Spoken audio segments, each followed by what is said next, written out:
Ever feel like, you could connect with people better, make conversations just flow easier? Or even just like walk into a room and feel good about talking to anyone? I think we've all been there. Absolutely. And the good news is it's more learnable than we might think. It really is. Yeah. Like, we often think that being an actual conversationalist, it's just something you're born with. Right. But really, like any skill, right, it's all about understanding the core principles and then putting them into practice. Right, yeah. That's how we get better at anything. Totally. And that's what we're diving into today. We're cracking open James W. Williams' How to Talk to Anyone About Anything.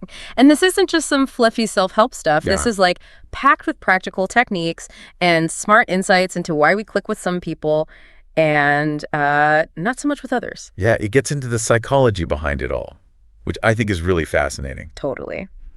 Our mission today is to pull out the most valuable, actionable pieces from Williams' book, give you guys listening some concrete tools you can actually use starting today. To have better conversations and build stronger relationships without getting bogged down in a bunch of theory. Exactly. Make it practical.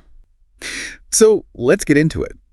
One of the core ideas that Williams starts with is that being good at talking to people, it's not some magical talent. Right. It's not something only certain people are born with. It's a skill, just like learning to play an instrument or cook or anything else. I love that analogy. It takes effort. It takes practice, consistency, but anyone can do it. Yeah.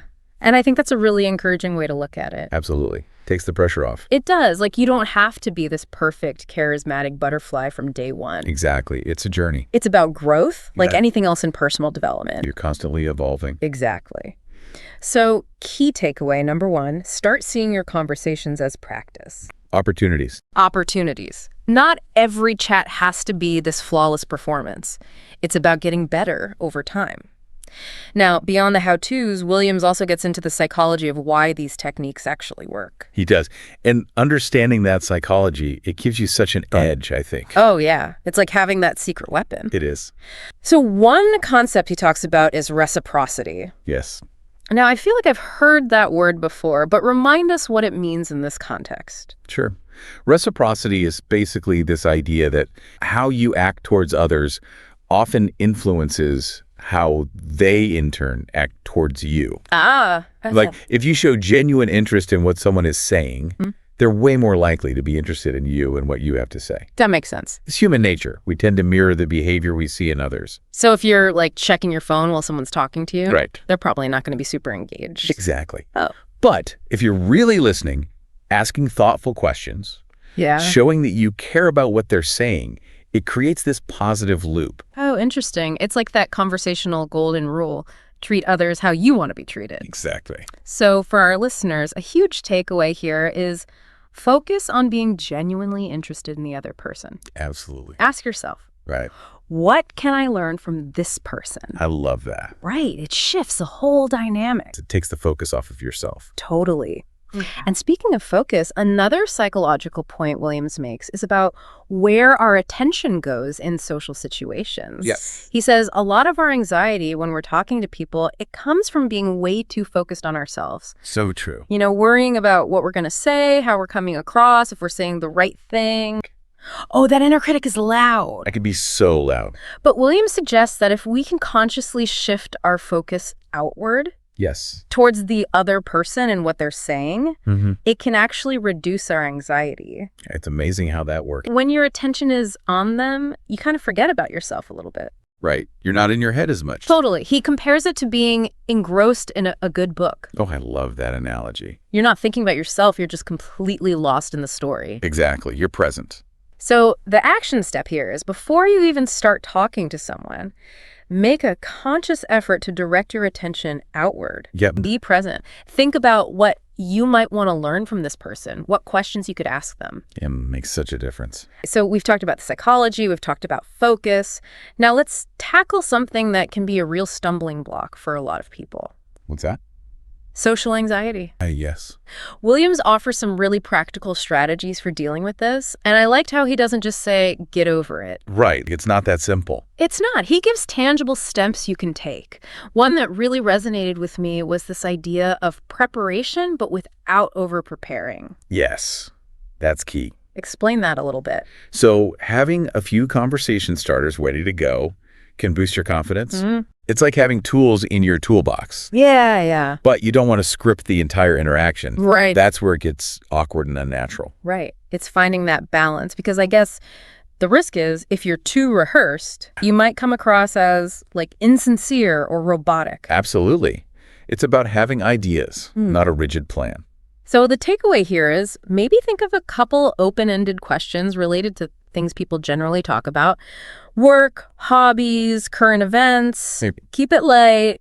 Nothing too controversial. Exactly. Just a few things you can pull out if there's a lull in the conversation. Exactly. And remember, as William says, feeling a little anxious is completely normal. Oh, yeah. It's human.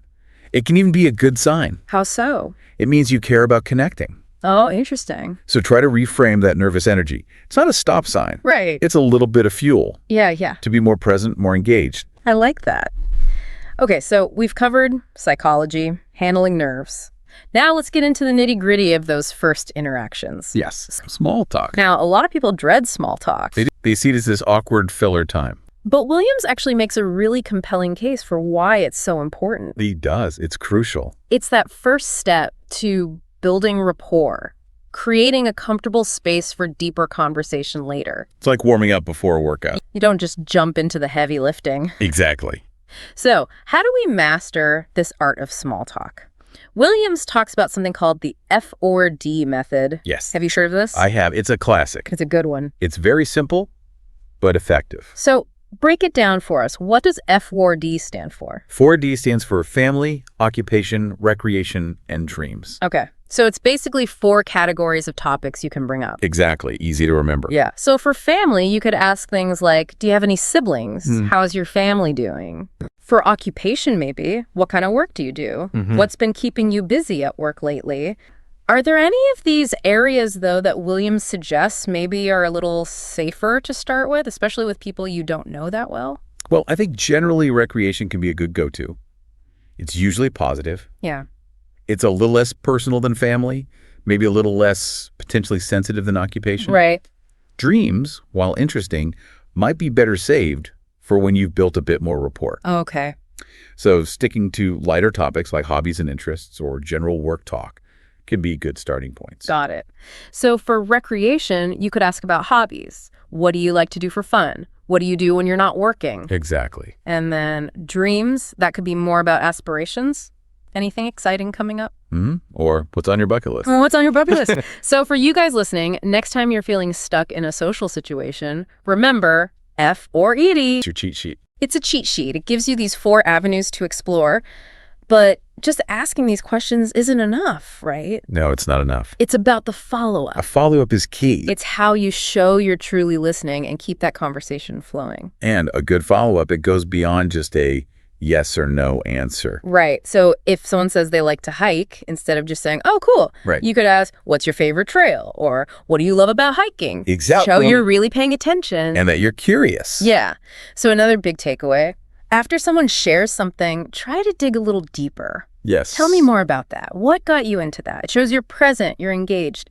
Now, once you've gotten past that initial small talk phase, how do you start building those deeper connections? Well, Williams talks about this natural progression that happens in conversations. Okay. He says they tend to move from sharing facts and information to opinions, then to feelings, and eventually to more personal experiences. That makes sense. You wouldn't just walk up to someone and be like, here's my deepest, darkest secret. Right. You have to build up to that. There's a level of trust that needs to be established. Exactly. And this deepening, it should happen organically. Right. Based on how comfortable both people feel. So the action step here is to really listen to what the other person is sharing and respond thoughtfully. Yeah. Create that space for them to open up at their own pace. And then you can choose to reciprocate. To share your own experiences when it feels right. When it feels natural. Now, Williams also reminds us about something we often forget to pay attention to.